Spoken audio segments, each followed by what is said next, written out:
We're all looking for that special someone to spend our lives with, but marriage can be hard. Sometimes it causes husband or wife to do something drastic. Welcome to Michigan Crime Stories.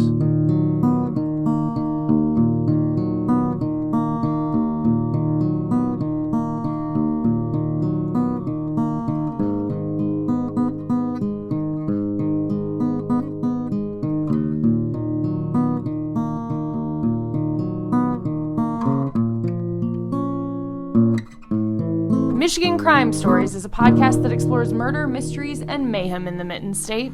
Criminal behavior has always enthralled us. It's when societies determine what is and isn't allowed. We assume heinous crimes are committed by monsters, individuals we dehumanize in an effort to make sense of their deeds. Their victims sometimes seem distant, just faded names in a passing headline. But the terrifying truth is that crimes are committed by ordinary people just like you and me. And many of those crimes happen right in our own backyard. My name is Darcy Moran. And this is John Counts. We're reporters for MLive.com and your hosts for Michigan Crime Stories. This episode is titled, Over the Edge. Michigan's vast, rugged Upper Peninsula contains hundreds of miles of wilderness along the shores of chilly Lake Superior. The UP is known for its majestic natural beauty, the Huron Mountains in the west, Tequamanon Falls in the east. Roughly in the middle of the peninsula are the Pictured Rocks. The Pictured Rocks National Lakeshore features pristine beaches, miles of hiking trails, and towering cliffs.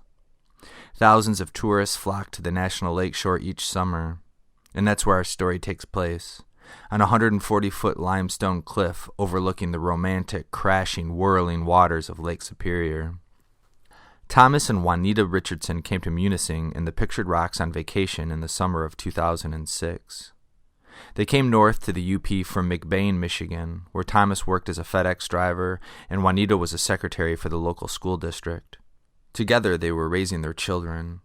They wanted to visit their honeymoon spot, a small patch of land close to Miner's Castle with a breathtaking view of Lake Superior, according to Sonny Longtine's book, Murder in Michigan's Upper Peninsula. I reached out to the UP true crime author to tell us a little more about the ill-fated tale of the Richardsons. Well, they're from Lower Michigan, the couple, Juanita and Thomas Richardson from McBain, Michigan. And they were traveling the UP. They went to the Copper Country, etc. And they came back through Marquette, going east back to McBain. And they stopped in Munising. And they had apparently a favorite called honeymoon spot in the Pictured Rocks National Forest. It's on right in the lake shore. Gorgeous area. And they went to this honeymoon spot. And apparently, or that is where she went off the cliff. On June 22, 2006, Juanita Richardson's lifeless body was found at the base of the 140-foot cliff by vacationers on a Pictured Rocks boat tour. At first, it was considered to be a tragic accident. But the more Thomas Richardson changed his stories about what happened, the more suspicious officials became. Now, his story goes that they were there in the honeymoon spot. He had to take a bathroom break, so he went to the Clevenger Center, where the facilities were, which is maybe a quarter of a mile away from where they were located on the cliff. He said, then I came back. He said, when I came back, she was gone. He said, and I didn't know, so he said, I'm afraid of heights. He said, I crawled to the end of the cliff and looked down, and I could see her body on the rocks down below. And that was the story that he first told the police. Well, they questioned him again later on, knowing that that 58% of the time when a woman is murdered, it's somebody she knows intimately, a husband, boyfriend, whatever, 58% of the time. So, and of course, Thomas Richardson didn't know this, but so they're looking at him.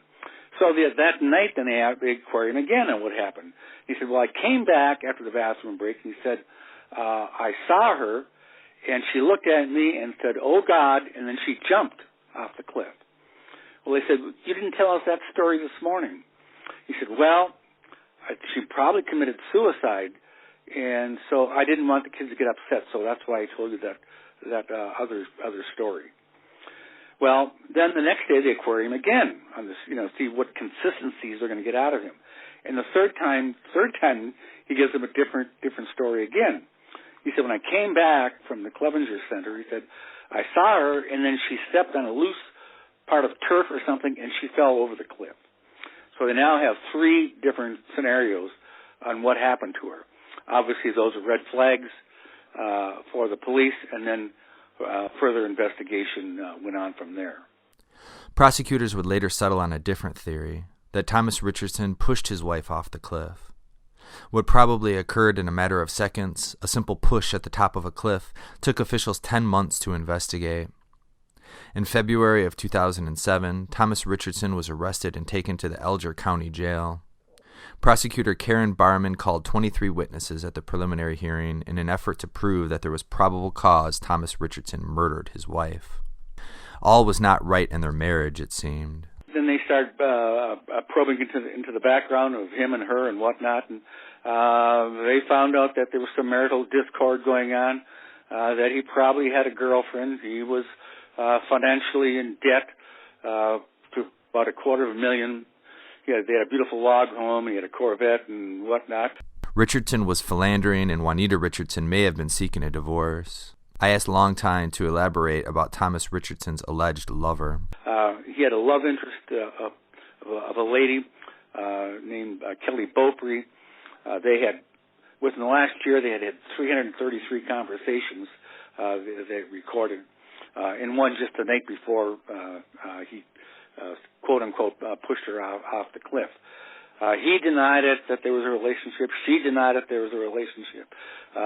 And they said that they were just spiritual friends, and they shared camaraderie in the spiritual world. So, while there were no eyewitnesses who saw Thomas Richardson shove his wife off a cliff, and no direct evidence, a judge decided there was enough probable cause to send Thomas Richardson to trial on a charge of open murder.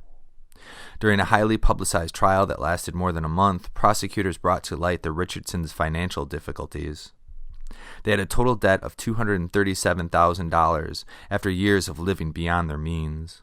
Prosecutors tried proving a theory familiar to fans of classic noir films, like Double Indemnity and Fargo, that Thomas Richardson was hoping to kill his wife, collect on a life insurance policy, and start a new life with his lover. And then at one time when he had a neighbor, and one time he's probing this neighbor of his wife died, and he's telling Richardson, Thomas, about, well, he collected all this insurance, and so and Richardson kept on probing him about this, and the conclusion there is maybe perhaps, if his wife died, that he could get that insurance money that he had in his wife, $250,000, would just about get him out.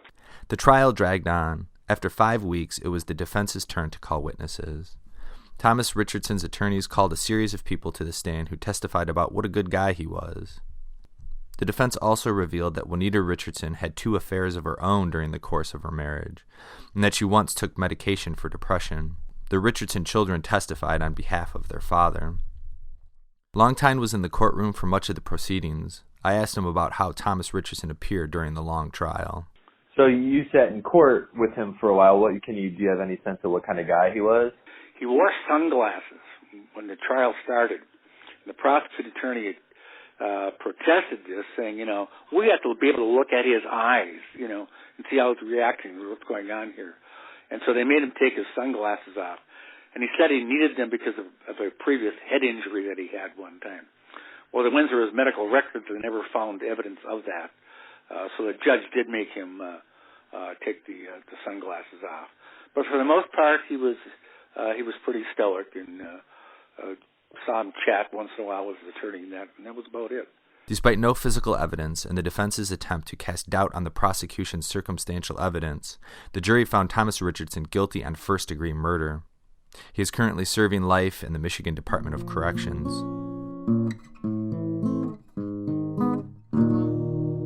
Hi, this is Darcy Merton with Michigan Crime Stories, and I'm sitting here with John Counts, who is my co-host and who told this story today. Hey, John. Hey, how's it going? Doing all right. Thank you for telling this one. Now, I think this is one I'd heard a little bit about beforehand, but it's still so striking in that, this is at Pictured Rocks, and I have to bring up here that I've heard a couple people mention that we are the vacation ruiners on this podcast. Oh, really? I had not thought about that. Yeah, but I mean, how striking was it to you that this was at Pictured Rocks? It's a really frequently visited place. Yeah, I mean, I grew up going up there and hiking along the beach there, and it's a very popular area. And I hadn't thought about us ruining people's vacations, and I apologize for that. I guess we did one on Good Heart, and that's kind of a vacation spot. And what else did we do? The rest stop. The rest stop incident in Gaylord, as well. Yeah. Wow. But in any case, my point more being, this is a really public place that people go to, and I think Sure. you talk about it a little, the end there, the lasting impact, particularly on a place that is well visited. Right. Well, I didn't have any idea that this had happened there. I guess I didn't really recall it when it occurred back in 2006, and it's such a beautiful spot, and you don't think about something this terrible happening there. And so I want to step back into the actual story, and that being that you, as we've noted before in this podcast, we are both longtime cops and courts reporters, have covered a lot of cases. And one thing that struck me in this was that the suspect in this case, eventually convicted, is said to have changed his story several times and quite drastically. And I'm curious, as a longtime courts reporter, what your thought was reading that, as you've seen people, with confessions before. Well, I think, just like the police probably thought, you immediately think that the person's, trying to save face. That's when your detector starts going off that somebody's not telling the truth.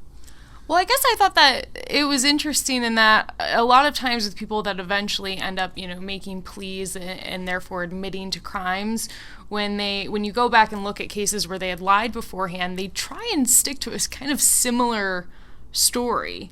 And it kind of surprised me that, by the end of the day, he was changing it fairly drastically. So I guess it comes down to whether this was premeditated or not, and whether he did this just or if he just did this kind of in the heat of the moment. And usually, if it didn't sound like he had it planned out, if you start telling lies and start making up stories like this, it means that you weren't prepared to be questioned about it. Correct? So I didn't get too much into the court part of it, but the jury did struggle whether to charge him with the range of murders from manslaughter to like second-degree murder to first-degree murder. And when I talked to Sonny Longtime, who followed the case up in the Upper Peninsula, he said that he was surprised that the jury ultimately decided on first-degree murder as a conviction. He felt that manslaughter would have been probably a little more appropriate because it probably did happen just kind of like in the heat of the moment. But obviously the only two people who really know what happened up there are Thomas Richardson and Juanita Richardson, and Juanita Richardson is dead, and Thomas is still maintaining his innocence to this day. And what more can you tell us about their families? Were you able to get anything more from Longtime on that? He wrote in his book Murder in Michigan's Upper Peninsula, which is a fabulous book, and I highly recommend it to any sort of true crime aficionados out there, especially those interested in the Upper Peninsula. He kind of covers the trial, and it doesn't say exactly how many children that they had, but the children that they did have, it sounded like, sided with the father and testified at the court on his behalf. In one part here it says, in tearful testimony, their daughter described her childhood as carefree and parentally supportive. They, her parents, would have done anything to make us happy, she testified. So, I'm not sure how many children that they had, but it sounded like at the end they were on the side of their father. And it's the tragic part is they lost their mother and their father. Their mother died, and they lost their father to prison. Well, it's certainly a terrible case and a beautiful, beautiful location, but I appreciate you telling the story, John. Well, thanks, Darcy. I am Darcy Moran. And I'm John Counts. This is Michigan Crime Stories.